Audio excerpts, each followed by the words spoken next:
먼저 우리 한번 기도드리고 말씀 듣는 시간 갖도록 하겠습니다. 아버지 하나님, 은혜를 감사드리옵고 찬양을 드립니다. 허물지고 죄악 많은 저희들을 사랑하셔서 구원해 주시고 주의 은총 가운데 금년 한 해도 지켜 인도하시는 가운데 오늘 마지막 주일까지 이루게 하시고 하나님께 영광 예배를 드릴 수 있도록 은혜 주심을 감사합니다. 특별히 영광대교회가 졸업 예배로 드리는 이 시간 하나님께서 이곳에 임재하셔서 저희들의 예배를 받으시고 영광을 거두시며 모여 경배하는 온 성도들에게 은혜로 충만하게 덧입혀 주옵소서. 예수님의 이름으로 기도드리옵나이다. 아멘. 작년 성탄절 예배였습니다. 제가 지금까지 목회해온 가운데 성탄절 예배를 드리지 못한 때가 한 번도 없었어요. 작년 성탄절 예배를 드리기 위해서 준비하고 있는데 군청에서 공무원이 오셔가지고 안 된다고, 절대 안 된다고. 그래서 20명까지는 드릴 수 있지 않느냐. 그랬더니 그 20명도 예배 방송을 위한 요원이지 예배 드리는 사람들이 아니라고 이렇게 하면서 막무가내해서 제 평생 성탄 예배를 못 드렸어요. 참 하나님 앞에 죄송하기도 하고 목회자로서 무력감도 깨닫고 그러면서 보냈던 지난해의 성탄절이었습니다.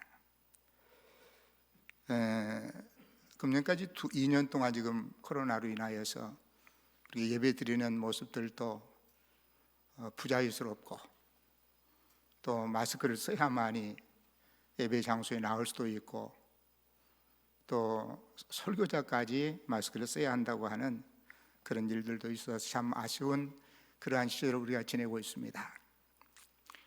그러나 하나님께서 계획하신 일들은 계속해서 진행이 되어지고 교회들도 계획한 일들을 수행해 나가는 가운데 오늘 우리 영광대교회도 졸업예배로 하나님 앞에 영광을 돌리고 있습니다. 그러면 마지막 주일이죠.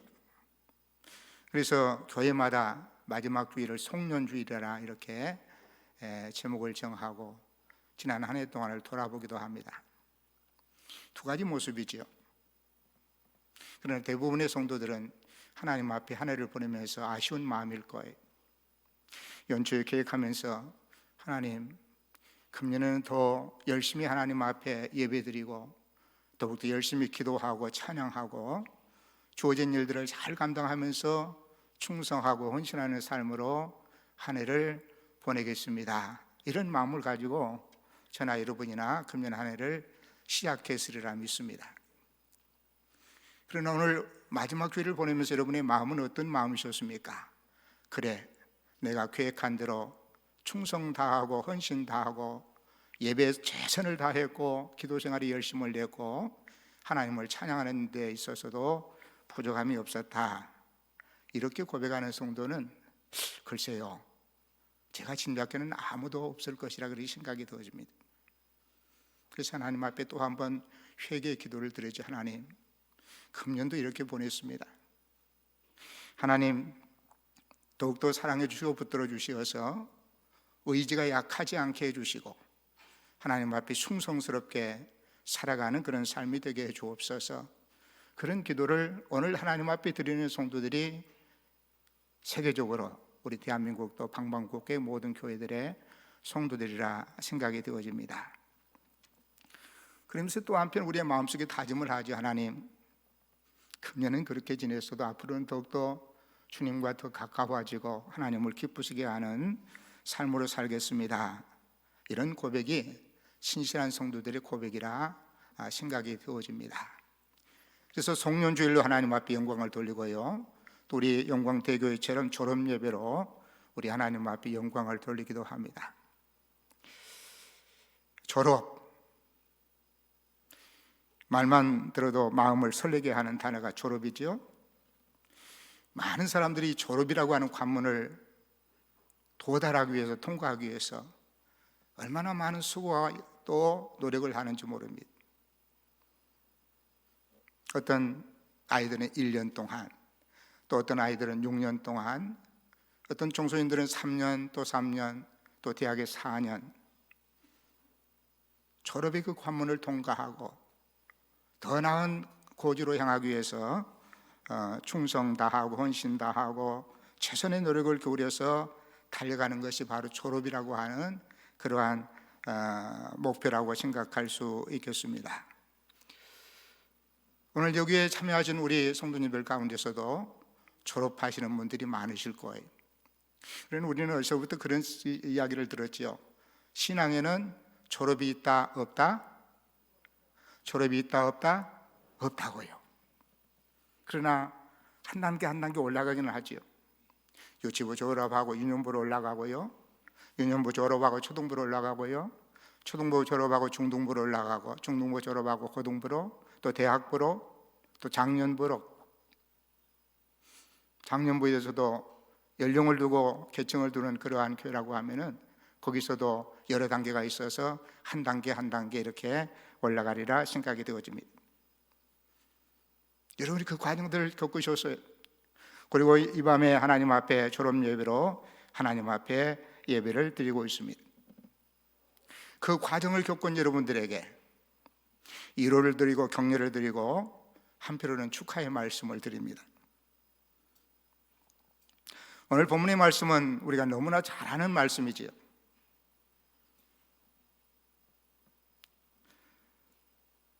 예수님께서 게네사렛 호숫가에서 시몬 베드로를 비롯해서 몇몇의 제자들을 부르는 장면, 그게 오늘 본문의 장면인데, 그런데 이 게네사렛 호숫가에서 충격적인 사건이 벌어집니다. 무슨 사건이 벌어지냐고 하면은, 물론 전에도 정도의 차이는 있었을 거예요. 어떤 때는 고기를 많이 잡기도 하고요, 어떤 때는 이만큼 됐으면, 잡았으면 됐다 그러면서 육지로 돌아오는 그런 어부들도 있을 겁니다. 그러나 밤새껏 수고했는데도 한 마리의 고기를 잡지 못했다고 하는 사건은 그냥 넘길 수 없는 사건이지. 그 사건이 게네사렛 호숫가에서 일어났습니다.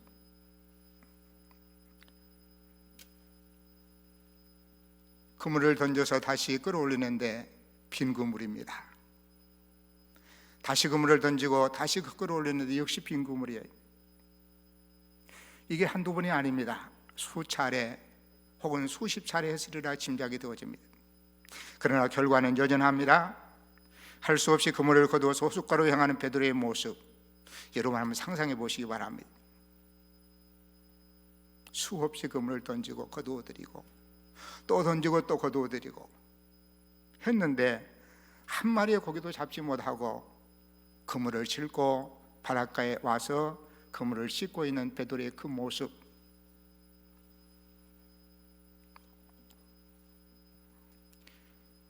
가족들은 만선의 기쁨, 그 기대를 하고 기다리고 있을 겁니다.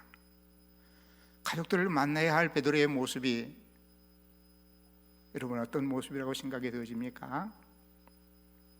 그런데 이러한 베드로를 기다리는 분이 계셨어요. 그분이 누굽니까? 우리 주님 예수 그리스도이십니다. 밤새껏 수고했지만은 한 마리의 고기도 낚지 못하고 집으로 돌아오는 실패자 베드로를 만나주시는 한 분이 계셨는데, 그분이 바로 저와 여러분이 믿는, 오늘 밤에 예배를 드리는 우리 졸업생들이 믿는 예수님이 그 베드로를 기다리고 계셨다고 하는 거예요. 그의 오부성 아래 초유의 사건을 경험했지만은 게네사렛 호숫가에서 이 베드로의 삶은 어땠습니까? 거기서 그는 평생을 그 직업으로 고기 잡은 일로 말미암아서 생계를 꾸려가던 사람이었고, 나는 어부라고 하는 그러한 자부심을 가지고 살았던 베드로인데 한 마리의 고기를 잡지를 못했어요. 주님이 베드로를 만나셔서 말씀을 하십니다. 무슨 말씀을 하신가요? 오늘 본문의 오늘 메시지의 제목인데 우리 같이 한번 해보실까요? 깊은 데로 나가라. 깊은 데로 나가라. 주님께서 베드로에게 주신 말씀이 깊은 데로 나가라고 하는 말씀이셨습니다. 베드로는 예수님의 말씀에 순종을 합니다. 그리고 지금까지 경험하지 못했던, 전례가 없었던 많은 고기를 잡았는데 오늘 본문에 보면은 배 두 척에 가득 잠길 정도의 수량의 고기를 잡았다, 그렇게 말씀을 해주고 있어요. 자, 그러면은 예수님께서 지금 이 베드로를 만나주시고 베드로의 고기 잡는 사건을 통해서 오늘 저와 여러분에게, 특별히 오늘 졸업하시는 우리 성도님들에게 주시는 분명한 메시지가 계실 것인데, 그 메시지가 과연 무엇냐 하는 거예요. 아까도 잠시 말씀을 드렸습니다마는 이 베드로는 이 호숫가에서 뼈가 굵은 사람이에요. 동료들 가운데서 최고의 베테랑입니다. 그런데 그가 그 누구도 이해할 수 없는 상황을 맞이하게 된 겁니다. 저와 여러분도 마찬가지입니다. 오늘 예배에 참석하신 대부분의 성도들이 이 예배를 마지막으로 다음 주일부터는 한 단계 높여서, 아까 말씀드렸죠, 유치원은 이제 유년부는 초등부로 이렇게 한 단계 올라가서 신앙생활을 하시면서 또 한 번의 졸업을 기대하고 또 믿음의 과정들을 이제 수렴해 나가실 것입니다. 그리고 또 한 번의 졸업을 맞이하실 것입니다. 그런 측면에서 저와 여러분들은 졸업 동기네요. 저도 졸업을 했어요. 41년의 목회 사역을 지난 보름 전 12월 11일 은퇴배를 드리고 이제 목회 생활의 현장에서 졸업을 했습니다.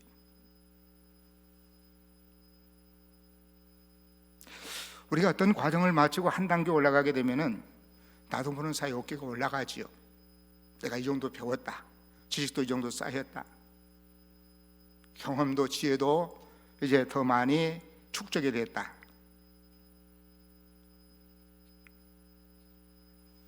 그런 생각들을 가지게 됩니다. 아마 베드로도 그랬을 겁니다. 게네사렛 호숫가에서 내가 최고의 어부다, 고기 잡는 데 있어서는 나를 능가할 사람은 아무도 없다. 오늘 또 내일도 나가기만 하면은 만선은 몰라도 남들이 부러워할 정도의 고기는 언제든지 잡을 수 있다고 생각했을 거예요. 그런데 그 베드로가 실패를 한 겁니다. 한 마리 고기를 잡지를 못했어요.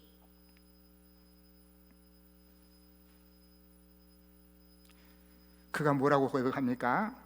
잡은 것이 하나도 없나이다, 그렇게 이야기합니다. 잡은 것이 하나도 없나이다. 우리 주님께서는 거기에서 베드로를 만나 주십니다. 그리고 상상할 수 없는 경험을 하게 되는데, 그런 후에 베드로로 하여금 지금까지는 오로지 고기 잡는 일에만 얽매였던 이 베드로로 하여금 자기 자신을 돌아볼 수 있는 은혜를 베풀어 주셔요. 그래서 베드로가 뭐라고 고백합니까? 주여 나를 떠나소서, 나는 죄인이로소이다.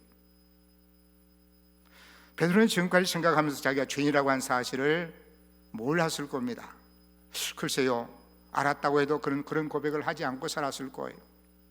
오로지 고기만 많이 잡으면 생계를 유지할 수가 있고, 자녀들을 양육할 수가 있고, 교육시킬 수가 있고, 세상에서 떳떳하게 살아갈 수 있을 것이라 생각이 되어져서 죄 문제, 영적인 문제는 뒷전에 두고 살았는지 모릅니다. 그런데 실패의 현장에서 주님의 말씀에 의지하여 그물을 던지고 많은 고기를 잡고 나니까 자기가 보인 거예요. 어떤 자기입니까? 죄인인 자기가 보인 겁니다. 그래서 주님 앞에 말씀을 드리죠. 주여 나를 떠나소서, 나는 죄인으로소이다.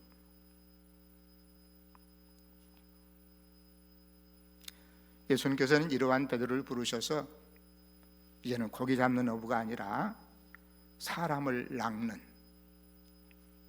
그러한 어부로 부르시고 귀하게 쓰시는 모습을 여러분이 잘 아실 겁니다.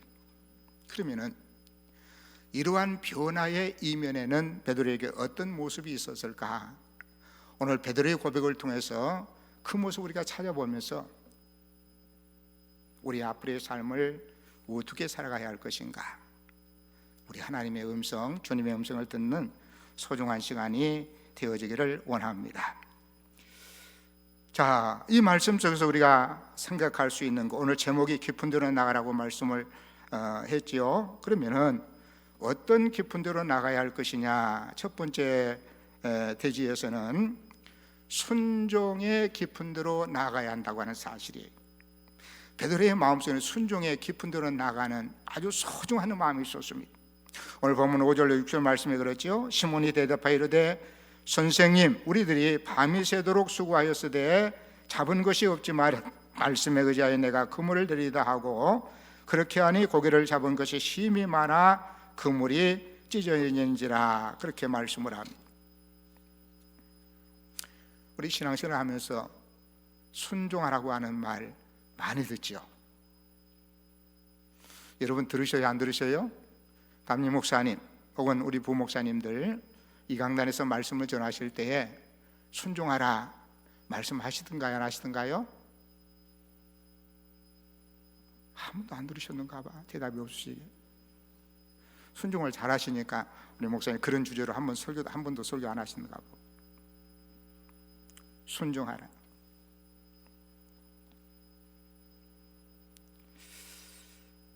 신앙생활은 뭐냐 했을 때 저는 그렇게 생각을 해요. 신앙생활은 하나님의 말씀에 순종하는 것이다. 신앙생활은 우리 주 예수 그리스도의 말씀에 순종하는 것이 신앙생활이래. 그렇게 저는 생각합니다. 시몬 베드로는 저 갈릴리 요장 고기잡이 현장에서 온 밤을 뜬 눈으로 지내면서 고기잡이를 위해서 고생하고 예를 쏟습니다. 그러나 한 마리의 고기도 잡지를 못하고 실패에 쓴 잔을 마시게 됩니다. 이러한 베드로에게 예수님께서 주신 말씀은 깊은 데로 가서 그물을 내려 고기를 잡으라고 하는 말씀이에요. 이 말씀은 수천 년 전 게네사렛 호숫가에 베드로를 포함해서 오늘 특별히 한 과정을 마치고 졸업하시는 우리 성도님들, 오늘 우리에게 주시는 말씀으로 우리가 깊이 마음속에 받고 생각하고 묵상하고 삶의 현장에 옮겨야 할 말씀이라고 하는 겁니다. 깊은 곳으로 가라고 하는 예수님의 말씀은 베드로의 영혼 속에 메아리 쳤습니다. 그는 깊이 감동되어서 주여 밤이 새도록 수고하였지만은 잡은 것이 없습니다. 그러나 말씀에 의지하여 내가 그물을 내리리다. 그리고는 그물을 챙기고 뱃머리를 돌려 깊은 곳으로 노를 저어갑니다. 그런데 우리가 여기서 놓쳐서는 안 될 것은 우리 주님께서 베드로만 보내신 것이 아니라 그 베드로와 함께 그 현장에 가셨다고 하는 말씀이에요. 예수님과 함께 깊은 곳으로 간 베드로는 멀리 그리고 깊은 곳으로 이제 그물을 던졌습니다. 그는 인간의 지식이나 능력 의지하고 내린 것이 결코 아닙니다. 자기의 지금까지의 경험 그것도 아닙니다. 오로지 주님의 말씀에 의지하여, 주님의 말씀에 의지하여, 다른 말로 바꾸면은 주님 말씀에 순종하여 그물을 내리리라 그렇게 말씀을 하고 있습니다. 우리 예수 믿는 성도에게 있어서 순종만큼 귀한 신앙의 덕목도 없으리라 생각이 되어집니다. 이것은 예수님이 우리에게 본을 보여주셨던 신앙의 성품이에요. 히브리서 저자는 히브리서 5장 8절로 9절 말씀에서 그가 아들이시면서도 받으신 고난으로 순종함을 배워서 온전하게 되셨은즉 자기에게 순종하는 모든 자에게 영원한 구원의 근원이 되시고 이렇게 말씀하시면서 예수님은 어떠한 모습을 보이셨느냐? 순종의 모습을 보였다고 말씀을 하고 있습니다. 반면에 우리 신앙생활에 있어서 대적이라고 할 수 있는 최고의 걸림돌이 무엇입니까? 그건 불순종이지. 불순종. 말씀대로 순종하여 살지 못하면 우리의 신앙은 자랄 수가 없습니다. 자라지 않을 뿐만이 아니라 우리의 신앙은 퇴보하고 말 것이에요. 더 나아가서는 하나님께서 약속하신 복도 우리가 받아 누리지 못할 것입니다. 그러므로 우리는 삶의 현장에서 주님 말씀하시면 순종하여 나아가는, 오늘 베드로가 우리에게 가르쳐주고 있어요. 밤새껏 수고했지만은 고기 한 마리 못 잡았어요. 지금 내가 그물을 던진단다 할지라도 여전할 것인데, 그런 생각할 수 있지 않겠습니까? 주님, 내가 한두 번 그물 들인 줄 아십니까? 저녁 내내 그물을 던지고 거둬들이고 있습니다. 깊은 곳이요, 내가 깊은 거 얕은 거 가리켰습니까? 다 던졌습니다. 그렇게 말할 수 있을 거예요. 그런데 베드로는 그렇게 이야기하지 않습니다. 내가 그런 실패를 했지만, 그러나 주님의 말씀에 의지해서 내가 그물을 내리겠다고 순종의 발걸음을, 순종의 뱃머리를 돌려 깊은 곳으로 나가는 베드로의 그 모습, 주님은 그 순종의 마음이 함께 하셔서 만선의 기쁨을 베드로에게 허락해 주셨다고 하는 겁니다.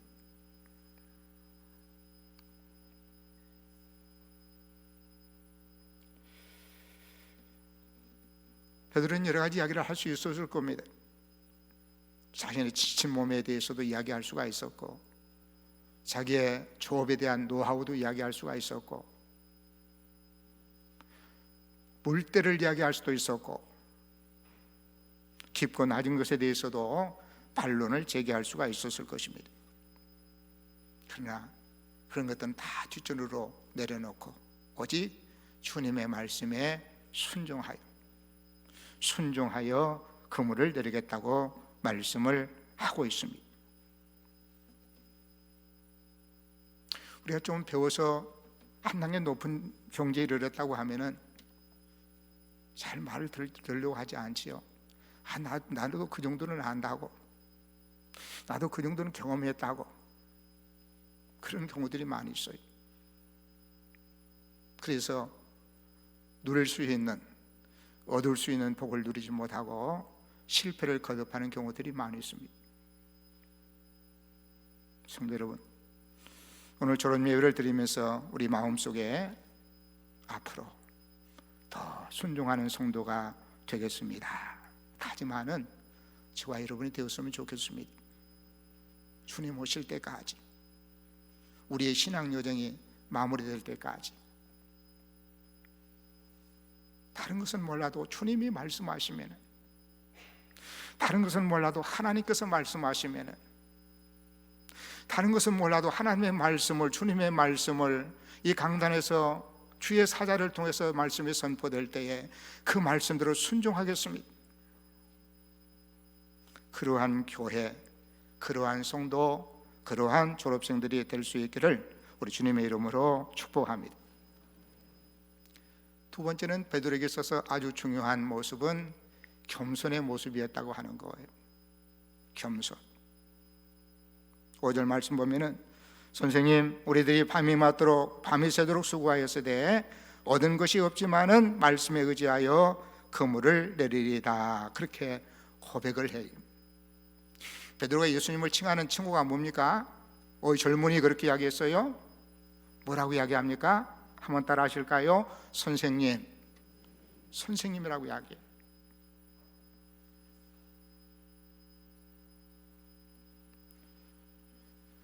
우리는 이 말씀 속에서 겸손의 깊은 골짜기로 내려가는 시몬 베드로의 모습을 엿볼 수가 있는데, 청년 예수님께 중년의 베드로가 선생님 하는 것은 쉬운 이야기가 아니에요.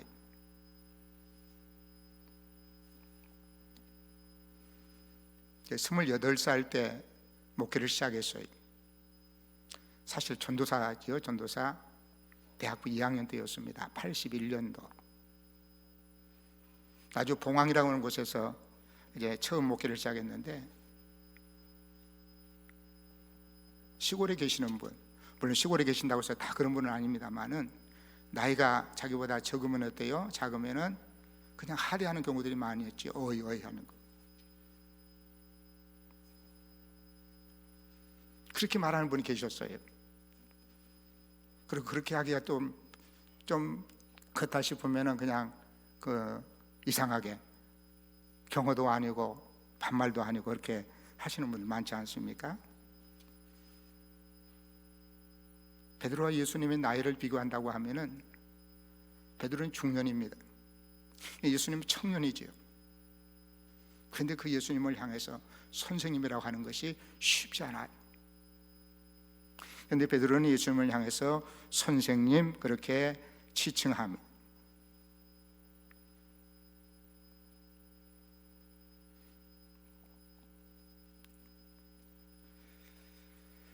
또 예수님과 베드로의 그 상황을 살펴보면은 베드로는 고기 잡는 어부지 않아요.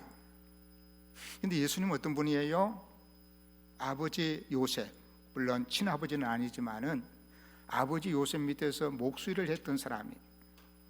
그렇기 때문에 고기 잡는 일에서 훈수를 둔다는 것이, 그리고 그 말에 순종해서 아 그렇습니까? 내가 그렇게 할게요, 그렇게 대답한다고 하는 것은 쉽지를 않습니다. 그런데 베드로는 예수님의 그 말씀에 접근해 나가면서 예수님을 선생님이라 말씀하시는 그러한 모습 속에서 우리는 베드로의 겸손의 모습을 찾아볼 수가 있습니다. 그는 예수님 앞에서 고기잡이의 기술도 포기했습니다. 어려서부터 쌓아온 뛰어난 경험이라든가 그런 것들도 다 무시합니다. 물때와 고기의 생리에 대한 지식도 또 그러한 모든 것들도 다 뒤로 제쳐 놓습니다. 평생 쌓아온 경륜도 휴지 조각처럼 팽개쳐 버렸습니다. 모든 것을 버린 후에 예수님의 말씀에만 절대적으로 순종하는 그 모습, 그것은 바로 겸손이었습니다.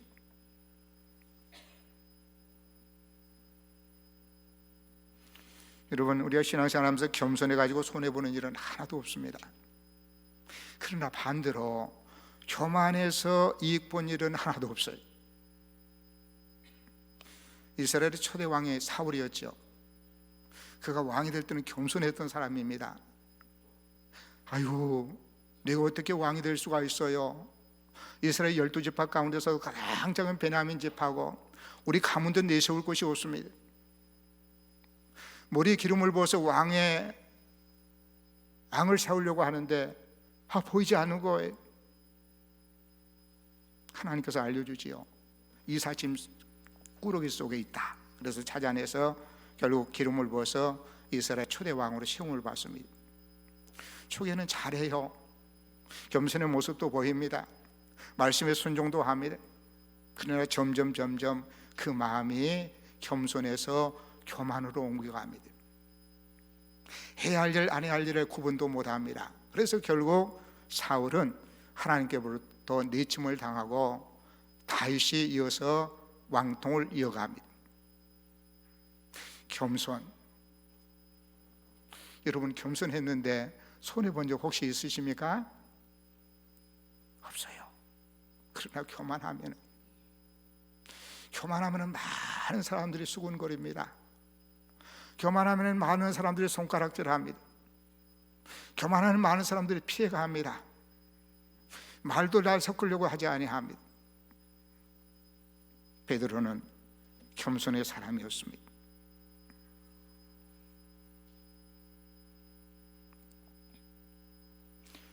교만처럼 신앙생활을 저해하는 독버섯은 세상에 없을 것입니다. 그 누구든지 겸손의 골짜기에 내려가지 아니한다고 하면은 하나님 만날 수가 없고 기적을 체험할 수도 없습니다. 겸손의 깊은 골짜기에 내려간 사람들에게만 하나님의 높은 은혜의 정상에 도달할 수가 있는 영적인 시야가 열려지는 것을 우리는 경험하게 됩니다. 그리고 하나님께로 향하는 통로가 열리게 되는 것을 체험하게 될 것이에요.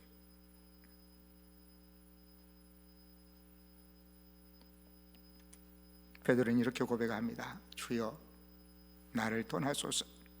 나는 주인으로서이다.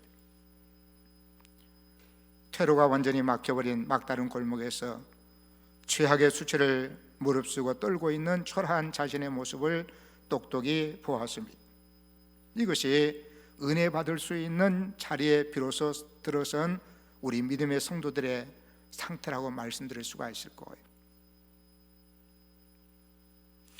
우리 주님의 말씀 앞에서 늘 자신을 성찰할 수 있어야 합니다.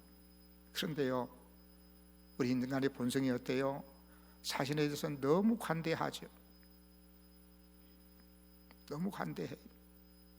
다른 사람에 대해서는 냉철할 정도로 냉담하지만은 자신에 대해서는 너무나 관대합니다. 그래서 같은 죄를 범하고도 그거 다 아는 일들인데 그게 무슨 죄야?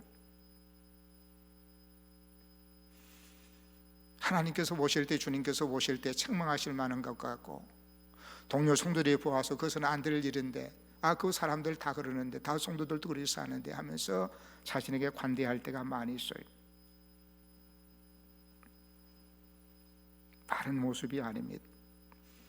하나님 앞에서 철저하게 회개하고 교만이 엄습하지 아니하도록 경계하고 겸손의 마음을 가지고 주님을 바라볼 때에 우리 주님께서는 오늘 베드로에게 베푸셨던 그 은혜를 베푸실 것이고, 우리의 남은 삶에도 하나님께서 크신 은혜로 충만한 복을 허락해 주실 거예요. 모디 선생님이 이런 말을 했습니다. 믿음은 최대의 것을 얻으며, 우리가 믿음이 있을 때 최대의 것을 얻으며, 사랑은 최대의 역사를 하나. 한번 따라 하실까요? 겸손은 많은 것을 보존한다.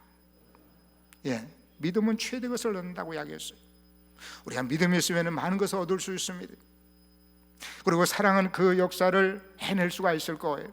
그러나 많은 것을 얻었단다 할지라도, 최대 역사를 이루었다 한다 할지라도 그것이 보존되지 아니하면은 무슨 의미가 있느냐 그 말씀이에요.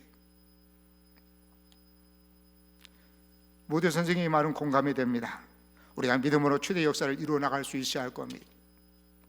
그리고 최대 역사도 해나갈 수 있어야 할 겁니다. 그러나 그 모든 것들을 간직할 수 있어야 하고 승화시켜서 아름다운 곳에 써야 할 것인데, 그 비결은 겸손이라 그렇게 말씀을 해요.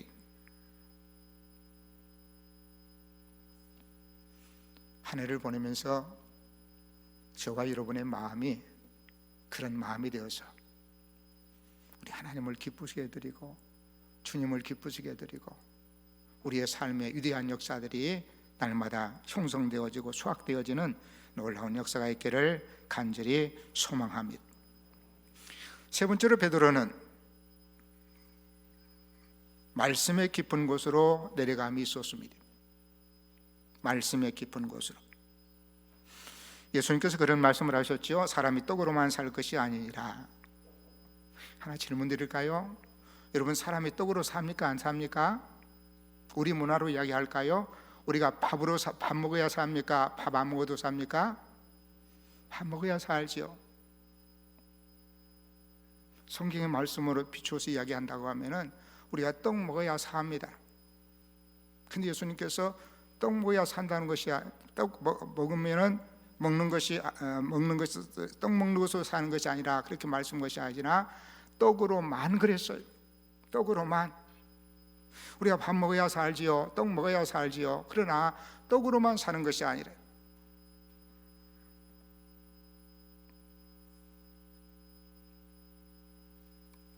하나님의 말씀으로 산다고 말씀을 해주셨습니다. 오늘 베드로 같은 고백을 하죠. 5절 말씀 보면 말씀에 의지하여 내가 그물을 내리이다. 베드로가 그물을 내리는 그 근거를 어디다 두었느냐? 말씀, 하나님의 말씀에 두었어요.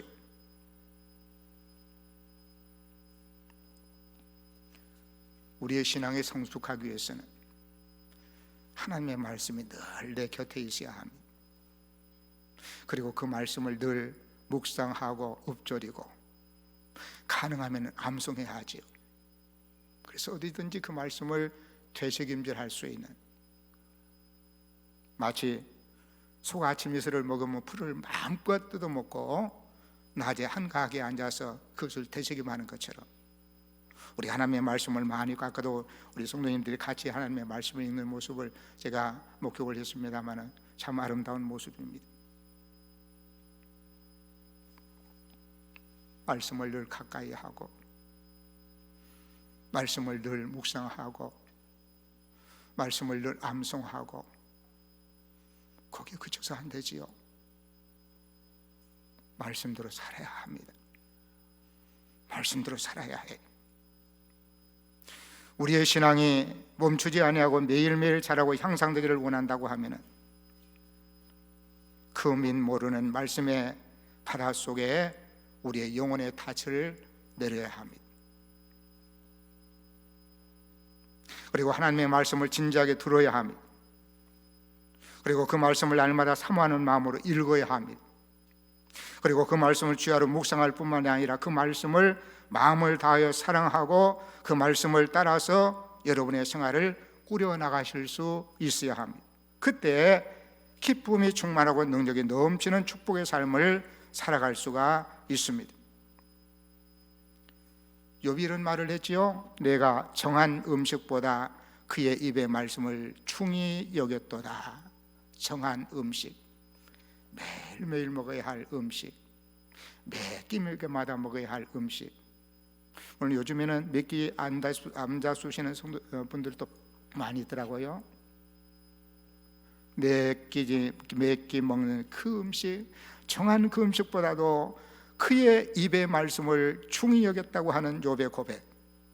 예레미야 선지자는 이런 말을 했어요. 내가 주의 말씀을 얻어먹었사오니 주의 말씀은 내게 기쁨과 내 마음의 즐거움이라 그렇게 이야기합니다.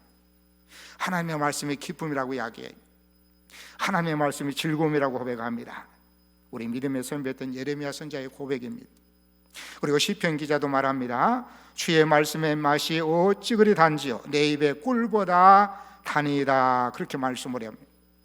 그리고 그는 그 꿀보다 단 하나님의 말씀을 조용히 엎드리기 위해서 새벽녘에 눈을 떴나이다 그렇게 이야기해요. 잠이 안 와서 일찍 일어난 것이 아닙니다. 불면증에 걸려서 일찍 일어난 것이 아니라 하나님의 말씀을 읊조리기 위해서, 다른 표현으로 한다고 하면은 하나님의 말씀을 읽고 그 말씀을 묵상하고 그 말씀을 주신 하나님 앞에 감사하고 그 하나님을 찬양하기 위해서 새벽녘이 이르기 전에 일찍 일어났다고 고백을 하고 있어요. 하나님의 말씀이 우리 영혼의 양약이 되어야 하고 양식이 되어져야 합니다. 뿐만 아니라 복잡한 심령의 진정제도 될 수가 있고 주린 영혼의 기름진 양식도 될 수가 있습니다. 이 말씀을 멀리하고서는 우리의 신앙이 성장할 수가 없지요. 성숙할 수가 없습니다. 그런데 베드로에게는 이 세 가지가 있었어요. 말씀에 순종하는 마음, 그리고 겸손한 마음, 그리고 또 하나 말씀을 늘 사모하는 마음, 그 말씀에 의지해서 살려고 하는 그러한 마음. 그래서 그는 결국 게네삿 호숫가에서 고기 잡던 인생이 변해서 사람을 낚는,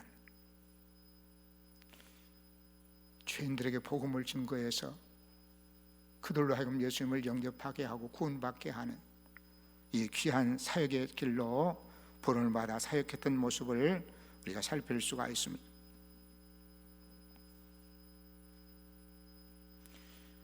환경이 달라진 것이 아니었습니다. 베드로가 달라졌습니다. 우리는 환경이 달라지기를 기대하지요. 좋은 정부가 들어서고 정치를 잘하는 정치가가 씌워지면은 잘 살게 될 것이라 그렇게 기대도 하기도 합니다. 세상이 달라지고 환경이 변하면은 우리가 잘 살 것이라고 생각을 합니다. 그러나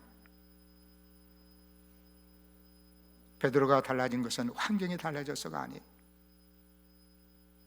그가 고기를 잡지 못했던 장소도 게네사렛 호수입니다. 고기를 잡은 장소도 게네사렛 호수입니다. 빈 배도 찢어진 그물도 그대로 있었습니다. 가난도 그대로 있었고, 그러나 그 자신이 변화되었어요. 주님의 말씀에 의지해 주님을 만나고 주님의 말씀을 듣는 순간 그 자신이 변화되고 위대하게 주님께 쓰임받는 사람을 낚는 어부의 삶으로 평생을 들여 살아갔던 베드로의 모습 우리는 너무도 잘 압니다. 우리 환경이 변화되기를 기다리지 마십시다. 물론 우리의 마음속에 그러한 마음이 있죠. 이 코로나19가 빨리 종식되어서 생활이 자유롭고 생업에 지장을 받지 아니하고 그런다고 하면 얼마나 좋을까, 그런 생각을 가져봅니다. 물론 그렇게 되면 얼마나 좋을까요? 늘 기도하고 하나님의 뜻을 구해야겠죠. 그러나 이 환경에 살아가는 우리 자신들이 변화되지 못한다고 하면은 아무리 환경이 변화된다 할지라도 우리가 목표하고 바라는 그런 목표들이 이루어지기가 쉽지 아니할 겁니다. 한 해를 보내면서 또 한 해를 맞이하려고 하면서 또 한 단계를 졸업하고 한 단계 올라가려고 하는 우리 성도님들에게 있어서 내가 변화되어야겠다, 이 정도면 됐다가 아니라 더욱더 깊은 경지에 들어가서 주님과 늘 동행해 하나님의 은혜를 사모하고 살아간다고 하면은 하나님께서 저와 여러분을 통해서 이루시고 하시는 그 일들을 하나하나 이루실 것이고 우리 하나님은 영광을 받으실 것이고 여러분이 섬기는 우리 영광대교회는 날로 새롭게 변화되어서 하나님에 대한 역사를 감당하실 것이고 여러분 스스로도 하나님의 놀라운 은혜와 축복 속에서 기쁨으로 감사함으로 또 한 해의 삶을 살아갈 수 있으리라 생각이 되어집니다. 여러분 순종의 깊은 곳으로 나가실 수 있기를 바랍니다. 겸손의 깊은 곳으로 나갈 수 있기를 바랍니다. 말씀의 깊은 곳으로 나가실 수 있기를 바랍니다. 그래서 베드로가 만선의 기쁨을 얻었던 것처럼 여러분의 삶에도 그 놀라운 은혜가 충만하시기를 우리 주님의 이름으로 축복합니다. 기도드리십시다. 아버지 하나님, 은혜를 감사드리옵고 찬송을 드립니다. 게네사렛 호수에서 고기 잡는 일로는 그 누구도 추정할 수 없었던 베테랑의 베드로, 그러나 그는 웬일인지 한날의 밤 동안 수없이 그물을 내리고 거두어들였지만은 한 마리의 고기도 잡지를 못했습니다. 허탈하게 부둣가에 와서 그물을 씻는 중에 있었습니다. 주님께서는 그를 만나주시고 그에게 말씀을 주시고 베드로는 주님의 말씀에 의지해서 순종하고 겸손의 모습으로 말씀 의지해서 단행함으로 위대한 역사를 경험하고 삶의 현장이 게네사렛 호수에서 고기 잡던 어부에서 영혼을 살리는 제자의 길로 부름을 받아 충성스럽게 쓰임받았던 그의 삶을 저들이 너무도 잘 압니다. 아버지 하나님, 한 해를 마무리하면서 우리 자신을 돌아봅니다.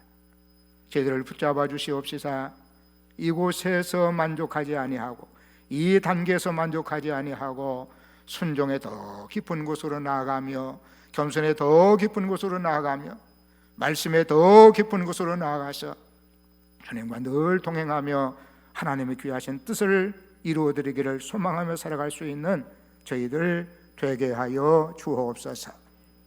예수님의 이름으로 기도드리옵나이다. 아멘.